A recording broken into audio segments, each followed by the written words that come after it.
We've got some fresh new young talent doing some things that I know you haven't heard before. 1, 2, 3, listen. Welcome to Finances, your home for all things financial, investment, money and lifestyle. Hosted and curated by the very talented team of certified financial planners at Burke Britton Financial Partners. This is episode number 92 of the Finances podcast. Take two, Ben. How many times have I forgot to press record? Oh, I thought that was the first, but anyway, so here we go. We were 5 minutes in, not quite. So today we have a guest. Our guest is Jonathan Tolub from InvestSense. Jonathan's director at InvestSense. Jonathan, thanks for joining us on our little podcast. My pleasure. I feel like you've said that before. Now, we're going to have a separate podcast where we give your backstory and a little bit more history on InvestSense and the work we've been doing with you over the course of the last 12 months in building portfolios for our clients. But for today, we're at the back end of our investment committee discussion. We've got a bunch of questions that we're going to throw at you based upon the chat we've just had. So let's roll. Benny, you can start us off. Ask JT a couple of questions about what's happening in the market at the moment and thoughts around where client portfolios are at. Good question, Jay, of me. All right. I suppose first of all, and we could talk about this for 2 hours, but we'll try and keep it short and we actually did. We just did for 2 hours. That's a very good point. I suppose again, let's just use the word to start with inflation. So that's sort of the topical thing. We've just spent a fair bit of time talking about inflation, deflation, how we sort of sit in the middle of those risks at the moment. I suppose give us a little bit of an overview of where we sit at the moment and maybe the risk of either side. Sure. So let's start with the good news. The good news is we actually, at an Australian level and even at a global level, in a pretty good situation economically, where inflation has moderated. So we used to have an inflation problem, and it's slowly but surely coming down. We have still economic growth that is quite positive in Australia and globally. So when you look at the situation, not looking at the context outside of that, things are looking pretty good, right? What's unusual about the current situation is, in our opinion, how close we potentially are to a problem. And more specifically, we could potentially fall back into an inflation scare like we had 2 years ago, and we're actually not that far away from it. We only need to change a few things in order for us to fall on that negative scenario. On the other side of it, the almost opposite scenario, which is a recession, is also not that far away. And so a lot of what we talked about and what we do is trying to keep an eye out for signs that could indicate that we're potentially falling on one side or the other. But just to refocus on the good news is things appear to be relatively good. The base case scenario is that things continue to be good for the time being. I think a nice positive sandwich. And I suppose what we have to do is and what we talked about a lot is government interventions and how they go about maintaining us in this nice sort of happy space that we sit in. We probably spend most of the time talking about the US, which is pretty much what dictates what happens globally. So I suppose one of the things we spoke about there was about them pulling a lot of different levers to sort of try and keep things stimulated without overheating things, especially in an election year. Can you just touch on, again, without going into too much detail, how they've sort of continued to do that? And I think you said over the last 20, and then you said maybe it's been the last 30 plus years, how they continue to do that. That's right. I don't want to go too much into the history of it, but typically that type of policy is associated with Alan Greenspan, who was the head of the Fed prior to the GFC and into the kind of the 90s and after. And his thesis was that there are cycles to the economy and to financial markets, and the job of the Fed is to flatten those cycles, to make the ride a lot smoother. And they've been very effective at doing that. And even when you think of the big crisis that we had over that period of time, like the GFC, like COVID, the intervention from the authorities and primarily from the central bank was very strong. And really helped the economy and markets pull out of a hole in a relative quick time. What we talked about is that there are long-term consequences to that. And what's become more and more apparent is that inflation is probably one of the negative outcome of those policies. And probably one of the reasons that we had inflation 2 years ago is because of the response to COVID by the authorities, being either the government or the central bank. What we're worried about now, when we're talking again about those negative scenarios, is if we start seeing the economy weaken a little bit, that the central banks and the governments will have the same reaction function, will start intervening right away, and thereby planting the seeds of another inflation scare, if you will. And as you can imagine, as you add up all those intervention, probably the threat of inflation is adding up as well, and the next one could potentially be, as strong or even stronger than the previous one. And then that leads to the difficulty of being maybe a little bit frightened, and people being on the pessimist side of things is to not be involved in those markets, are sort of anticipating some major reaction to this. And as you probably said, this has been going on for decades already. Maybe it's something that's short term, maybe it's something that doesn't happen for another 50 years. So we have to continue to be involved in these markets and continuing to be invested, but with balance. And I suppose maybe back to more of probably our philosophy, Jay, longer term, which is paired now with JT and the team at InvestSense, is about just being balanced across the board. I think one of the concerns when people hear things like on a knife's edge, people generally think very immediate and think very tactically about what are the immediate changes that I need to make. And the balancing act, or the dichotomy for us, is to balance out those short-term decisions that need to be made in terms of adjustments to portfolio, but also educating clients long-term that being in the market is a really important part, and not being too, as you said, too pessimistic about what maybe some of the short-term risks are. And I think to the point of actually having the expertise we now have with JT and the InvestSense team on board, it allows us to actually make some of those decisions rationally. And again, I think we as a business and with our clients have been particularly good about educating them of the importance of that. But this just puts, I suppose, more granularity around... Thanks, Ben. Around what changes we should be making in our portfolios. Don't worry about that. That's happened multiple times. That's Ben's fault. So maybe on that point, maybe talking about maybe some of at a broad level, what are some of the themes that you're seeing in terms of the areas that we should be in and out of, or increasing or decreasing exposure, and maybe we focus more so on sort of our client portfolios and what we're seeing. Yeah, absolutely. So I know we're going to devote another episode to kind of more of the methodology that sits behind the portfolio construction. But in a nutshell, because it's almost impossible to address that question without answering that first. All of the things that we spend quite a lot of time talking about, what is our view on inflation and economic growth, and what could the Fed potentially do, and the RBA here, etc. Those things are important to have to look at, to study, to have a good understanding. At the end of the day, though, our ability to predict those things is, toss of a coin, basically, right? So I think we need to do that work in order to be aware of what are the potential scenarios, what is the base case scenario, what are the tail scenarios, what could go wrong, etc. But that's not so much of a driver of a long-term portfolio construction. And what we rely on when it comes to building portfolios is much more objective data that is numbers-driven, less opinion-driven, and gives us an indication of not so much what's going to happen in the next 12 months, but more what will happen over the next 10 years. And that could be a bit counterintuitive, but it's actually a lot easier to predict what's going to happen over 10 years than over 1 year. Now, going back to your question, what are we doing within the portfolios is when we look at the data, what we're observing is that there are certain parts of the market that seems a lot more attractive, meaning have a higher expected returns over the long term. And those are essentially Australian equities, and that's good news because we're based here and we tend to have a large allocation to Australian shares.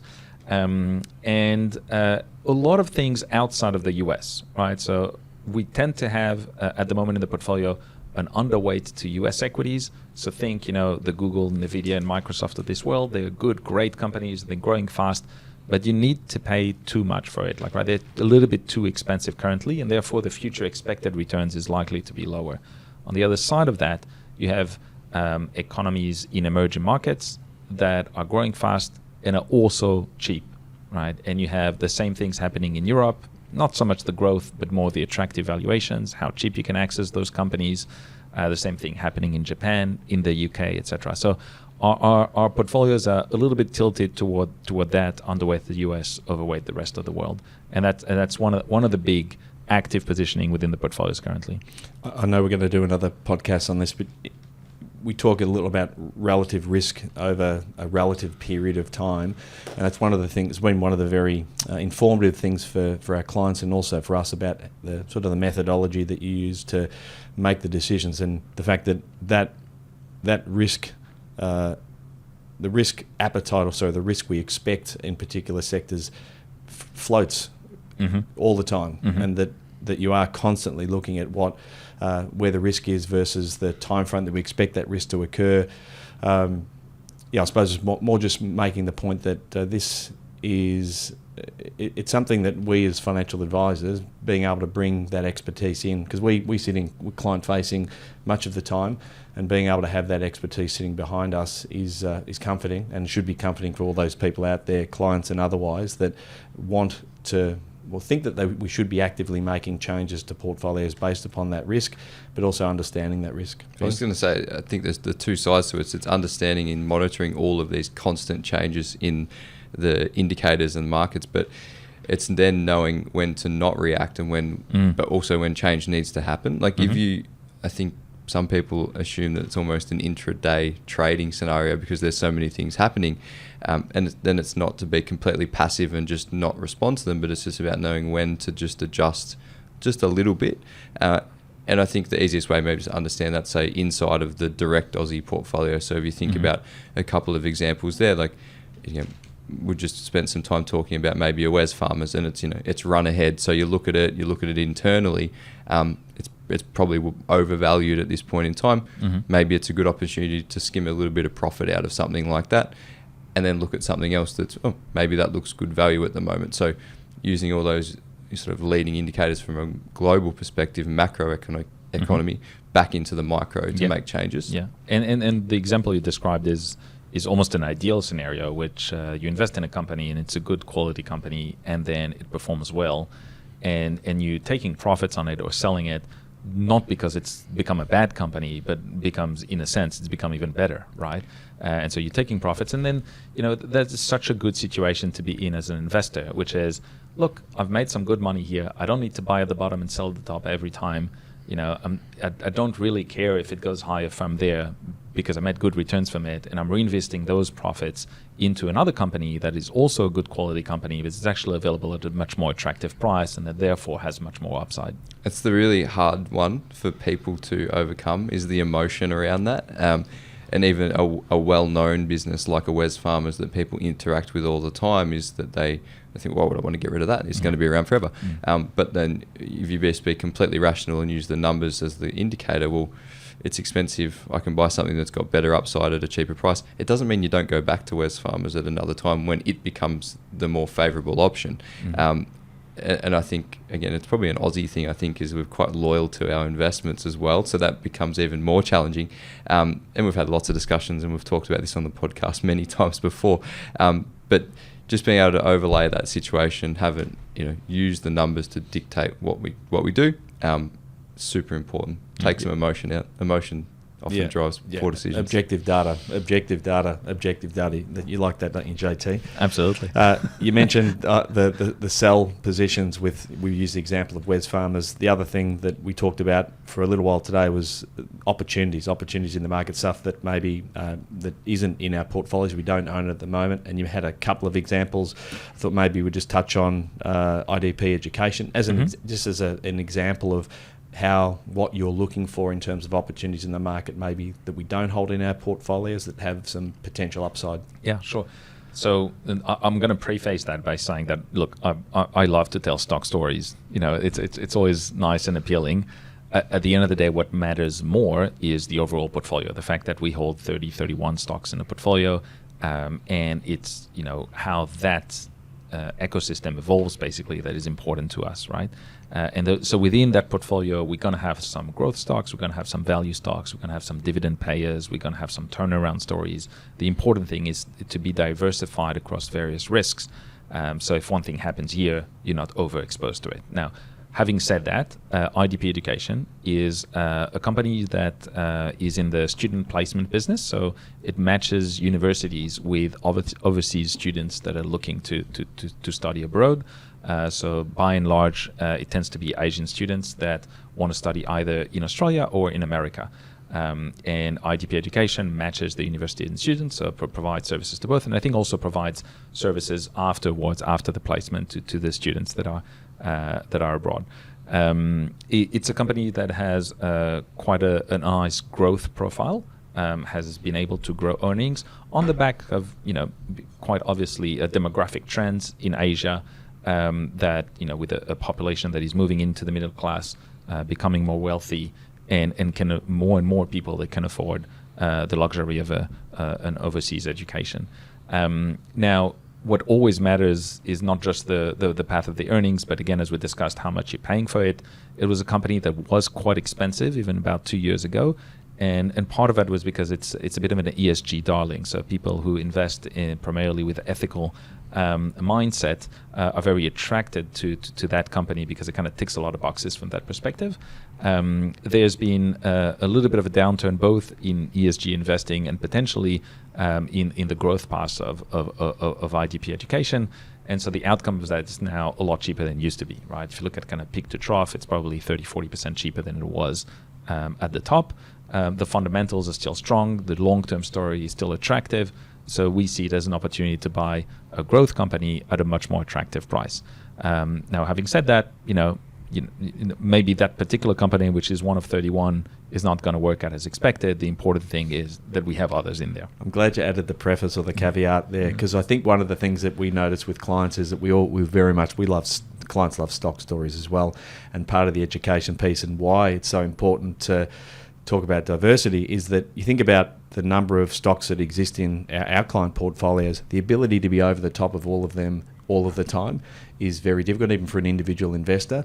And it's kind of the combination of the diversity that we educate our clients that we know we need, but also with the intelligence and the research behind it. You combine those two together, and we have the performance and risk mitigation that clients really desire.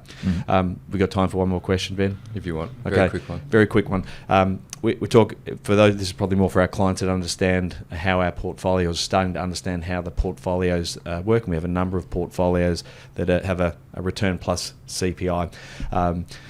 You mentioned, and correct me if I'm wrong here, but you said that with relatively good conviction, the outlook for inflation over, say, a 10-year period is it sees it reducing from the period or from where it is at the moment. So when we talk about the sort of CPI and the increase in the cost of living, there is a relatively good conviction across the board that inflation will come down over the longer term.